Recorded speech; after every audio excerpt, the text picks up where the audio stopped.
això, que hagin respost a la nostra crida per preparar junts aquest programa.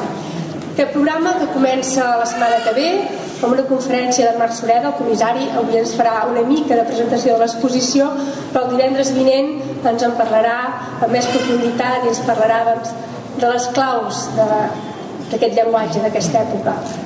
També tindrem una sessió, com fem sempre, pensada per famílies, amb infants. Això serà al febrer. Una narració de contes de l'època, també de contes que ens expliquen com es construïen les esglésies en aquella època. Una ballada, crec, molt divertida per la família.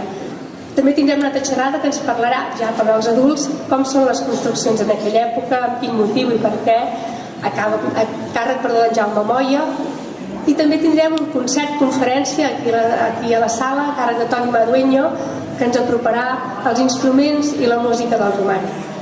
Ja veieu que tenim per tots els gustos per apropar-nos en aquella època i al seu art des de molts punts de vista diferents.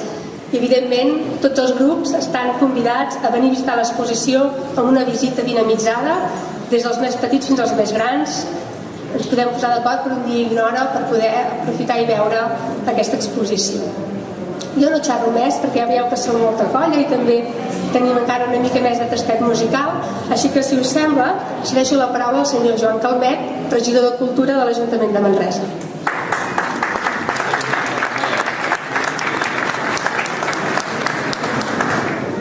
Mirarem de no tocar-ho gaire, que no se'ns desvanegui. Bé, molt breument també, perquè som molta colla a parlar i no seria pas qüestió de cansar-vos.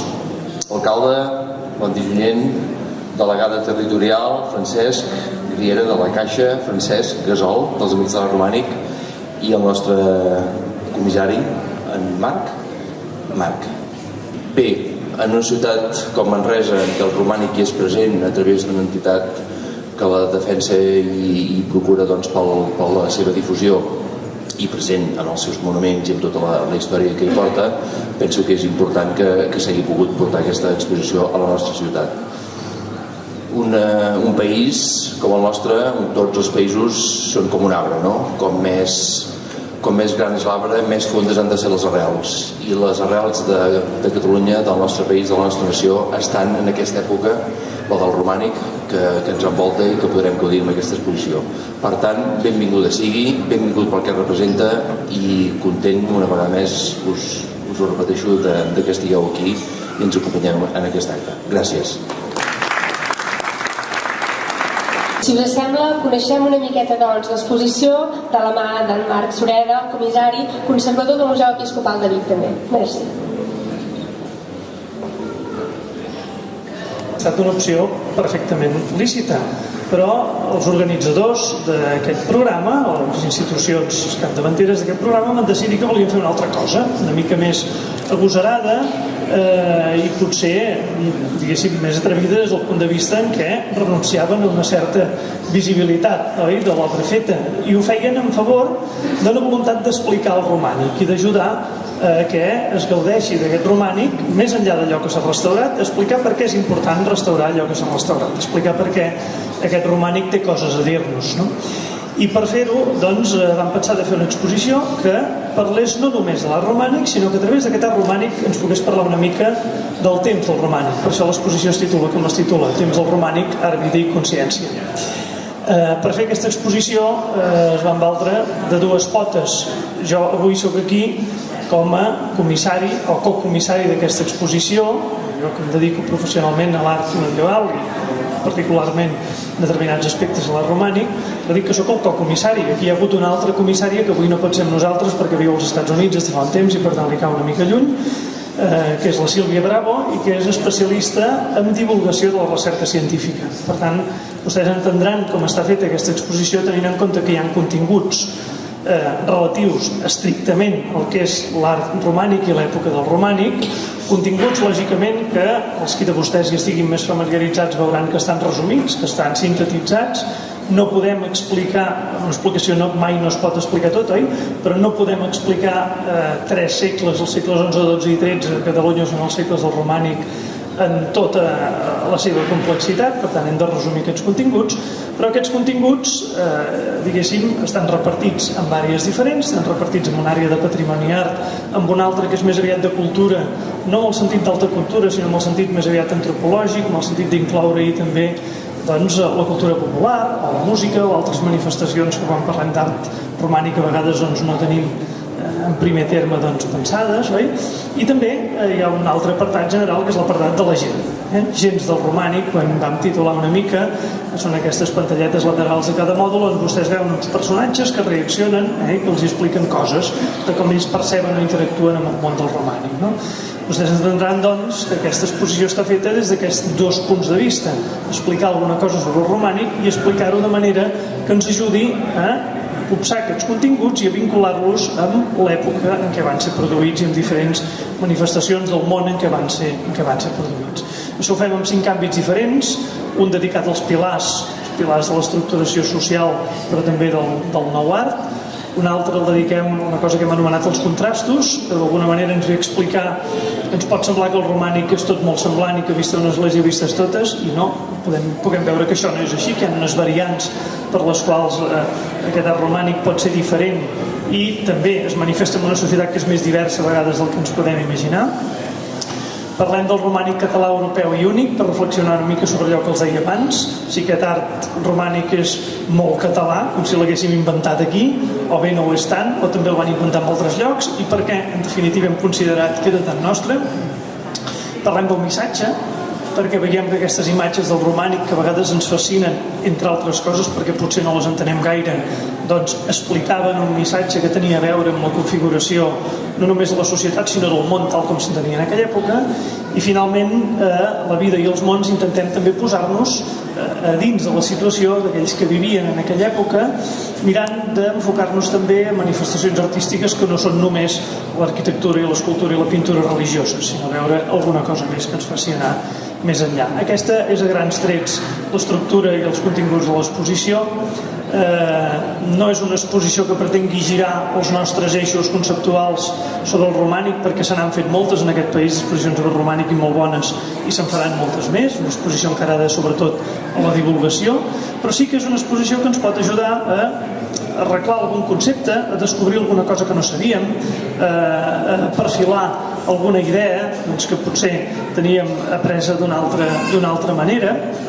I sobretot la pretensió dels que la vam dissenyar és que aquesta exposició ens condueixi al territori a veure les obres del romànic que tenim als nostres municipis, a les nostres planes, a les nostres muntanyes i també als nostres museus, com en l'ocasió el Museu Comarcal de Manresa.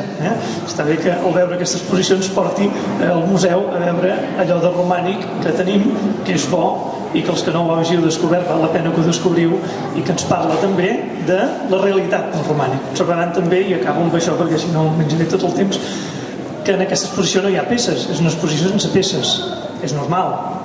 Entre tot estarà 2 anys voltant per Catalunya. Cap museu, jo els ho dic per experiència professional, cap museu deixa una peça perquè estigui 2 anys voltant. En canvi, és una exposició que té molts recursos interactius, auditius, visuals, pantalles tàctils, en què vostès poden venir aquí perfectament, avui veure unes quantes coses i un altre dia venim temps, venim calma, descobrir totes les possibilitats, ja ho veuran que si s'hi entretenen s'hi poden passar tota la tarda. I bé, a banda de donar les gràcies que he donat al principi, gràcies a tots vostès per ser aquí i espero que la gaudeixin.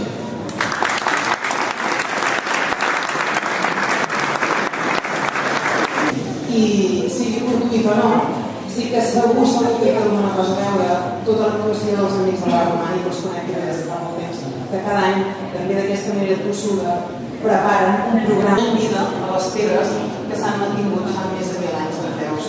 Com hem escoltat entre els cants d'un magnífic, preciós, que en l'època, amb l'entorn de les pedres, segurament sonava d'una manera espectacular, com que sentim una sala més enllà de les institucions, però que també hi han participat. Gràcies i gaudir-ne.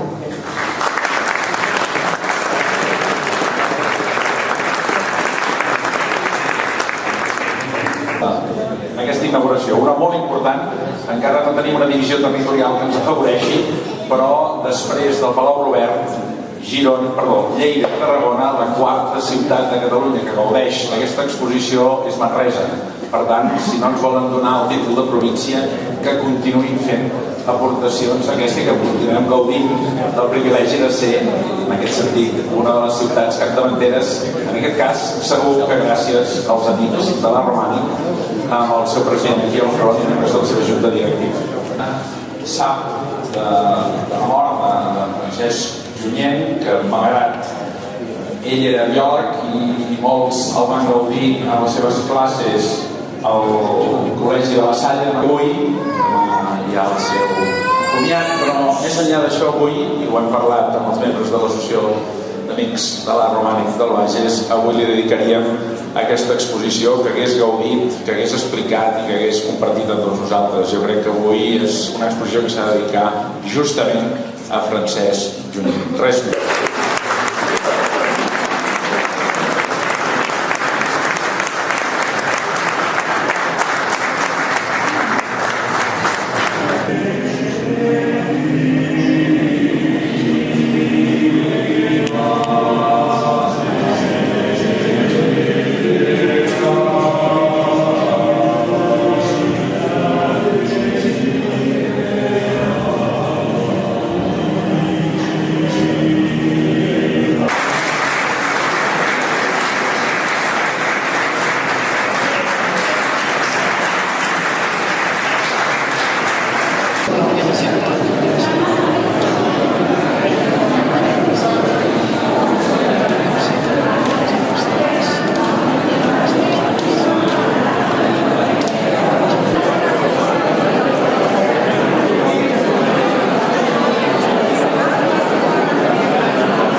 Gracias.